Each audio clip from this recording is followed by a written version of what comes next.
Harry Potter and the Sorcerer's Stone, Chapter 10, Halloween. Malfoy couldn't believe his eyes when he saw that Harry and Ron were still at Hogwarts the next day, looking tired but perfectly cheerful. Indeed, by next morning, Harry and Ron thought that the meeting with the three-headed dog had been an excellent adventure, and they were quite keen to have another one. In the meantime, Harry filled Ron in about the package that seemed to have been moved from Gringotts to Hogwarts, and they spent a lot of time wondering what could possibly need such heavy protection. "It's either really valuable or really dangerous," said Ron. "Or both," said Harry. But as soon as they knew for sure, but as all they knew for sure about the mysterious object was that it was about 2 inches long, they didn't have much chance of guessing what it was without any further clues. Neither Neville or Hermione showed the slightest interest in what lay beneath the dog and the trapdoor. All Neville cared about was never going near the dog again. Hermione was now refusing to speak to Harry and Ron, but she was such a bossy know-it-all, and that they really saw this as an added bonus. All they really wanted now was a way of getting back at Malfoy, and to their great delight, just such a thing arrived at the post about a week later. As the owls flooded into the great hall as usual, everyone's attention was caught at once by a long, thin package carried by 6 large screech owls. Harry was just as interested as everyone else to see what was in this large parcel, and was amazed when the owl soared down and dropped it right in front of him, knocking his bacon to the floor. They had hardly fluttered out of the way when another owl dropped a letter on top of the parcel. Harry ripped open the letter first, which was lucky, because it read, "Do not open the parcel at the table. It contains your new Nimbus 2000, but I don't want everybody knowing you've got a broomstick or they'll all want one. Oliver Wood will meet you tonight on the Quidditch pitch at 7 o'clock for your first training session. Professor M. McGonagall." Harry had difficulty hiding his glee as he handed the note to Ron to read. "A Nimbus 2000, Ron moaned enviously. "I've never even touched one." They left the hall quickly, wanting to unwrap the broomstick in private before their first lesson. But halfway across the entrance hall, they found the way upstairs barred by Crabbe and Goyle. Malfoy seized the package from Harry and felt it. "That's a broomstick," he said, throwing it back at Harry with a mixture of jealousy and spite on his face. "You'll be in for it this time, Potter. First years aren't allowed them." Ron couldn't resist it. "It's not any old broomstick," he said. "It's a Nimbus 2000. What did you say you've got at home, Malfoy? A Comet 260? Ron grinned at Harry. "Comets look flashy, but they're not in the same league as the Nimbus." "What would you know about it, Weasley? You couldn't afford half the handle." Malfoy snapped back. "I suppose you and your brothers have to save up twig by twig." Before Ron could answer, Professor Flitwick appeared at Malfoy's elbow. "Not arguing, I hope, boys?" he squeaked. "Potter's been sent a broomstick, Professor," said Malfoy quickly. Yes, that's right," said Professor Flitwick, beaming at Harry. "Professor McGonagall told me all about the special circumstances, Potter. And what model is it?" "A Nimbus 2000, sir," said Harry, fighting not to laugh at the look of horror on Malfoy's face. "And it's really thanks to Malfoy here that I've got it," he added. Harry and Ron headed up the stairs, smothering their laughter at Malfoy's obvious rage and confusion. "Well, it's true," Harry chortled as they reached the top of the marble staircase. "If he hadn't stolen Neville's Remembrall, I wouldn't be in the team." "So, I suppose you think that's a reward for breaking rules?" came an angry voice from just behind them. Hermione was stomping up the stairs, looking disapprovingly at the package in Harry's hand. "I thought you weren't speaking to us," said Harry. "Yes, don't stop now," said Ron. "It's doing us so much good." Hermione marched away with her nose in the air. Harry had a lot of trouble keeping his mind on his lessons that day. He kept wandering up to the dormitory where his new broomstick was lying under the bed, or straying off to the Quidditch pitch where he'd be learning to play that night. He bolted his dinner that evening without noticing what he was eating, and then rushed upstairs with Ron to unwrap the Nimbus 2000 at last. "Wow," Ron sighed, as the broomstick rolled onto Harry's bedspread. Even Harry, who knew nothing about the different brooms, thought it looked wonderful. Sleek and shiny, with a mahogany handle, it had a long tail of neat, straight twigs, and Nimbus 2000 written in gold near the top. As 7 o'clock drew nearer, Harry left the castle and set off towards the Quidditch pitch in the dusk. He'd never been inside the stadium before. Hundreds of seats were raised in stands around the pitch so that the spectators were high enough to see what was going on. At either end of the pitch were 3 golden poles with hoops on the end. They reminded Harry of the little plastic sticks Muggle children blew bubbles through, except for they were 50 feet high.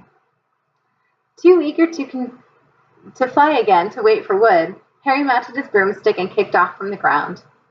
What a feeling. He swooped in and out of the goalpost and then sped up and down the pitch. The Nimbus 2000 turned wherever he wanted at his lightest touch. Hey, Potter, come down! Oliver Wood had arrived.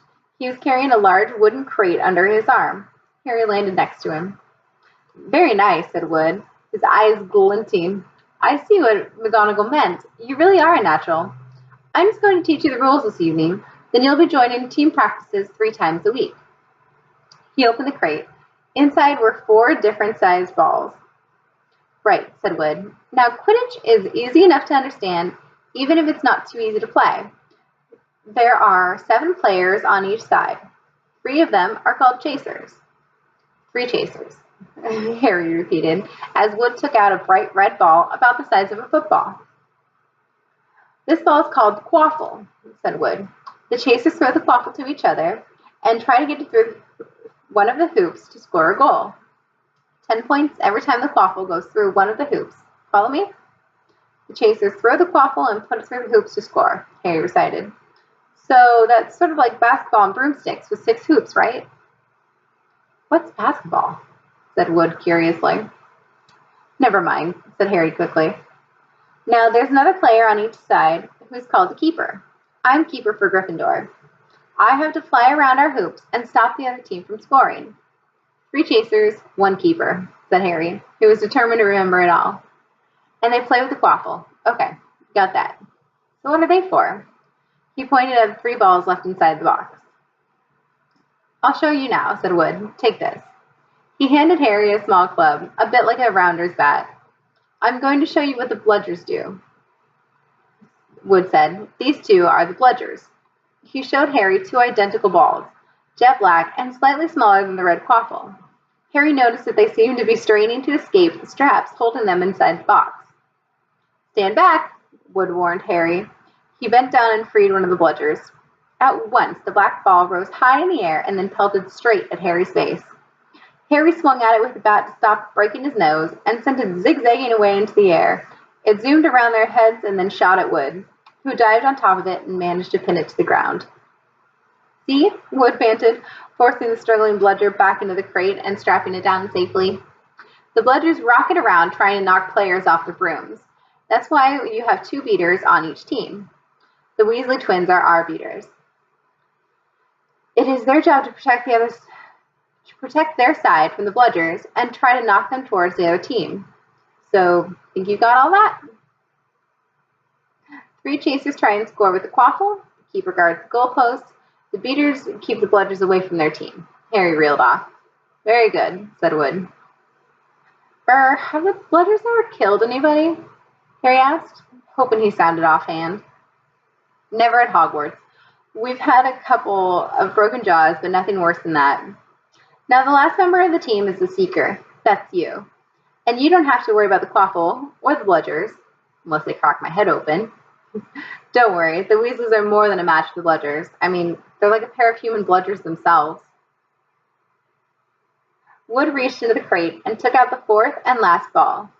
Compared with the quaffle and the bludgers, it was tiny, about the size of a large walnut.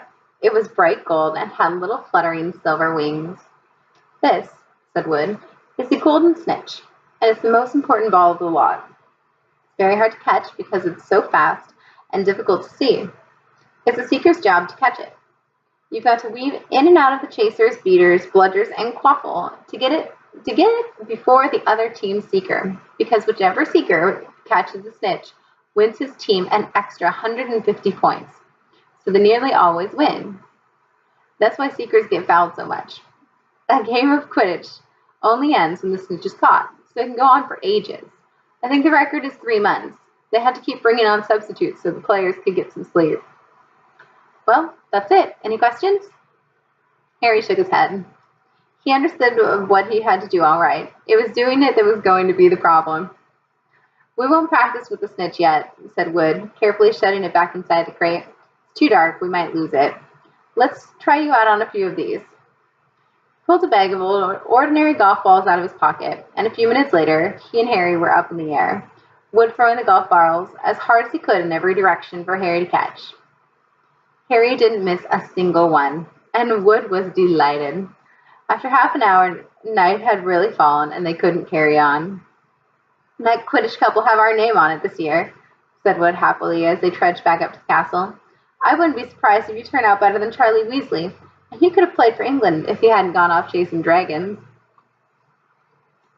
Perhaps it was because he was now so busy with Quidditch practice 3 evenings a week on top of all his homework, but Harry could hardly believe it when he realized that he'd already been at Hogwarts 2 months.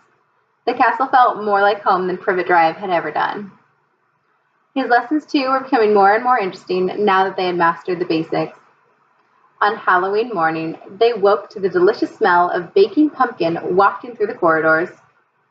Even better, Professor Flitwick announced in Charms that he thought they were ready to start making objects fly, something they had all been dying to try since they'd seen him make Neville's toad zoom around the classroom.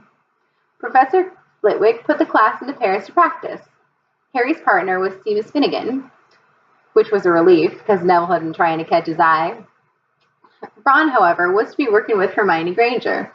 It was hard to tell whether Ron or Hermione was angrier about this. She hadn't spoken to either of them since the day Harry's broomstick arrived. Now don't forget that nice wrist movement we've been practicing, squeaked Professor Flitwick, perched on top of his pile of books as usual. Swish and flick. Remember, swish and flick. And saying the magic words properly is very important. Never forget Wizard Barfulio, who said S instead of F and found himself on the floor with a buffalo on his chest. It was very difficult. Harry and Seamus swished and flicked, but the feather they were supposed to be sending skywards just lay on the desktop. Seamus got so impatient that he prodded it with his wand and set fire to it. Harry had to put it out with his hat. Ron at the next table wasn't having much more luck. Wingardium Leviosa! He shouted, waving his long arms like a windmill. You're saying it wrong, Harry heard Hermione snap. It's Wingardium Leviosa. Make the gar nice and long. You do it then if you're so clever, Ron snarled. Hermione rolled up the sleeves of her gown, flicked her wand, and said, Wingardium Leviosa. Their feather rose off the desk and hovered about 4 feet above their head. Oh, well done, cried Professor Flitwick, clapping. Everyone, see here, Miss Granger's done it. Ron was in a very bad temper by the end of class. It's no wonder no one can stand her, he said to Harry as they pushed their way into the crowded corridor. She's a nightmare, honestly. Someone knocked into Harry as they hurried past him. It was Hermione. Harry caught a glimpse of her face and was startled to see that she was in tears. I think she heard you. So, said Ron. But he looked a little uncomfortable. She must have noticed she's got no friends. Hermione didn't turn up for the next class and wasn't seen all afternoon. On their way down to the Great Hall for the Halloween feast, Harry and Ron overheard Parvati Patil telling her friend Lavender that Hermione was crying in the girls' toilets and wanted to be left alone. Ron looked still more awkward at this, but a moment later, they had entered the Great Hall, where the Halloween decorations put Hermione out of their minds. 1,000 live bats fluttered from the walls and ceilings, while 1,000 more swooped over the candles and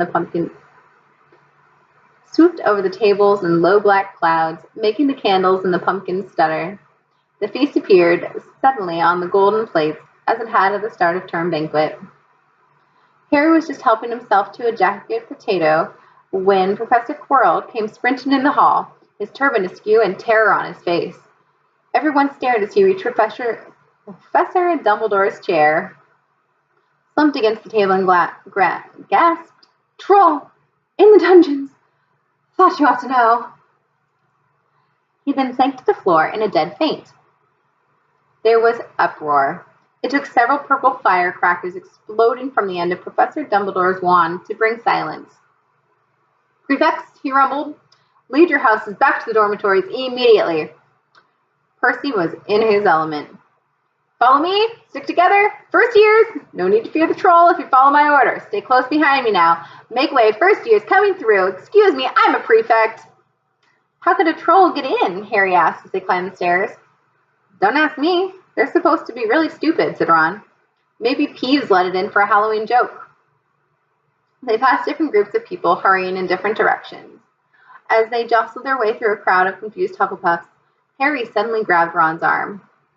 I just thought, Hermione. What about her? She doesn't know about the troll. Ron bit his lip. Oh, all right, he snapped, but Percy better not see us. Ducking down, they joined the Hufflepuffs, going in their other way, slipped down a deserted side corridor, and hurried off towards the girls' toilets. They had just turned the corner when they heard footsteps behind them. Percy! Hissed Ron, pulling Harry behind a large stone griffin. Peering around it, however, they saw not Percy, but Snape. He crossed the corridor and disappeared from view. What's he doing? Harry whispered. Why isn't he down in the dungeons with the rest of the teachers? Search me. Quickly as possible, they crept along the next corridor after Snape's fading footsteps. He's heading for the third floor, Harry said, but Ron held his hand. Can you smell something? Harry sniffed, and a foul stench reached his nostrils. A mixture of old socks and the kind of public toilets that no one seems to clean. And then they heard it, a low grunting and shuffling footfalls of gigantic feet. Ron pointed. At the end of a passage to the left, something huge was moving towards them.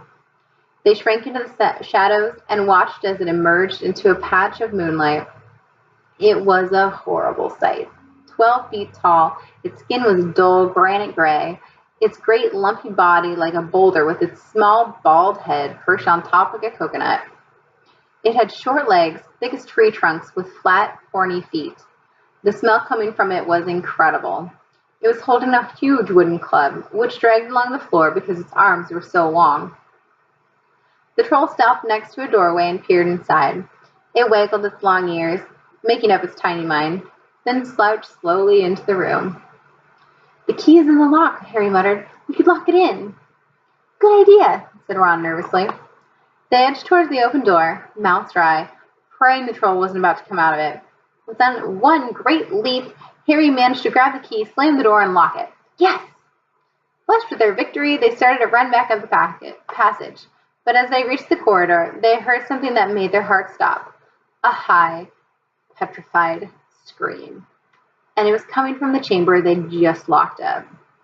Oh no, said Ron, pale as the Bloody Baron. The girls' toilets, Harry gasped. Hermione, they said together. It was the last thing they wanted to do, but what choice did they have? Wheeling around, they sprinted back to the door and turned the key. Fumbling in their panic, Harry pulled the door open and they ran inside. Hermione Granger was shrinking against the wall opposite, looking as if she was about to faint. The troll was advancing on her, knocking sinks off the wall as he went. Confuse it, Harry said desperately to Ron, and seizing a tap, he threw it as hard as he could against the wall. The troll stopped a few feet from Hermione. It lumbered around, blinking stupidly to see what had made the noise. Its mean little eyes saw Harry. It hesitated, then made for him instead, lifting its club as it went. Oi, pea-brain, yelled Ron from the other side of the chamber, and he threw a metal pipe at it. The troll didn't even seem to notice the pipe hitting its shoulder, but it heard the yell and paused again, turning its ugly snout towards Ron instead, giving Harry time to run around it. Come on, run, run! Harry yelled at Hermione, trying to pull her towards the door, but she couldn't move. She was still flat against the wall, her mouth open in terror. The shouting and the echoes seemed to be driving the troll berserk. It roared again and started towards Ron, who was nearest and had no way of escape. Harry then did something that was both very brave and very stupid. He took a great running jump and managed to fasten his arms around the troll's neck from behind. The troll couldn't feel Harry hanging there, but even a troll will notice if you stick a long bit of wood up its nose, and Harry's wand had still been in his hand when he jumped. It had gone straight up one of the troll's nostrils. Howling with pain, the troll twisted and flailed his club, with Harry clinging on for dear life. Any second, the troll was going to rip him off or catch him with a terrible blow with the club. Hermione had sunk to the floor in fright. Ron pulled out his own wand. Not knowing what he was going to do, he heard himself cry the first spell that came into his head. Wingardium Leviosa! The club flew suddenly out of the troll's hand, rose high, high up into the air, turned slowly over, and dropped, with a sickening crunch, onto its owner's head. The troll swayed on the spot and then fell flat on its face, with a thud that made the whole room tremble. Harry got to his feet. He was shaking and out of breath. Ron was standing there with his wand still raised, staring at what he had done. It was Hermione who spoke first. Is it dead? I don't think so, said Harry. I think it's just been knocked out. He bent down and pulled his wand out of the troll's nose. It was covered in what looked like lumpy gray glue. Ugh, troll bogies. He wiped it on the troll's trousers. A sudden slamming and loud footsteps made the three of them look up. They hadn't realized what a racket they had been making, but of course, someone downstairs must have heard the crashes and the troll's roars. A moment later, Professor McGonagall had come bursting into the room, closely followed by Snape, with Quirrell bringing up the rear. Quirrell took one look at the troll and let out a faint whimper and sat quickly down on a toilet, clutching his heart. Snape bent over the troll. Professor McGonagall was looking at Ron and Harry. Harry had never seen her so angry. Her lips were white. Hopes of winning 50 points for Gryffindor faded quickly from Harry's mind. What on earth were you thinking of? Said Professor McGonagall, with cold fury in her voice. Harry looked at Ron, who was still standing with his wand in the air. You're lucky you weren't killed. Why aren't you in your dormitory? Snape gave Harry a swift, piercing look. Harry looked at the floor. He wished Ron would put his wand down. Then a small voice came out of the shadows. Please, Professor McGonagall, they were looking for me. Miss Cringer! Hermione had managed to get to her feet at last. I was looking for the troll because I thought I could deal with it on my own. You know, because I read all about them. Ron dropped his wand. Hermione Granger, telling a downright lie to a teacher? If they hadn't found me, I'd be dead now. Harry stuck his wand up his nose, and Ron knocked it out with its own club. They didn't have time to come and fetch anyone. It was about to finish me off when they arrived. Harry and Ron tried to look as though the story wasn't new to them. Well, in that case, said Professor McGonagall, staring at the three of them. Miss Granger, you foolish girl. How could you think of tackling a mountain troll on your own? Hermione hung her head. Harry was speechless. Hermione was the last person to do anything against the rules, and here she was, pretending she had, to get them out of trouble. It was as if Snape had started handing out sweets. Miss Granger, 5 points will be taken from Gryffindor for this, said Professor McGonagall. I'm very disappointed in you. If you're not hurt at all, you'd better get off to Gryffindor Tower. Students are finishing the feast in their houses. Hermione left. Professor McGonagall turned to Harry and Ron. Well, I still say you were lucky, but not many first years could have taken on a full-grown mountain troll. You each win Gryffindor 5 points. Professor Dumbledore will be informed of this. You may go. They hurried out of the chamber and didn't speak at all until they had climbed 2 floors up. It was a relief to be away from the smell of the troll, quite apart from anything else. We should have gotten more than 10 points, Ron grumbled. 5, you mean, when she's taken off Hermione's. Good of her to get us out of trouble like that, Ron admitted. Mind you, we did save her. She might not have needed saving if we hadn't locked the thing in with her, Harry reminded him. They had reached the portrait of the fat lady. Pig snout, they said, and entered. The common room was packed and noisy. Everyone was eating the food that had been sent up. Hermione, however, stood alone by the door, waiting for them. There was a very embarrassed pause. Then, none of them looking at each other, they all said, thanks, and hurried off to get plates. But from that moment on, Hermione Granger became their friend. There are some things you can't share without ending up liking each other, and knocking out a 12-foot mountain troll is one of them.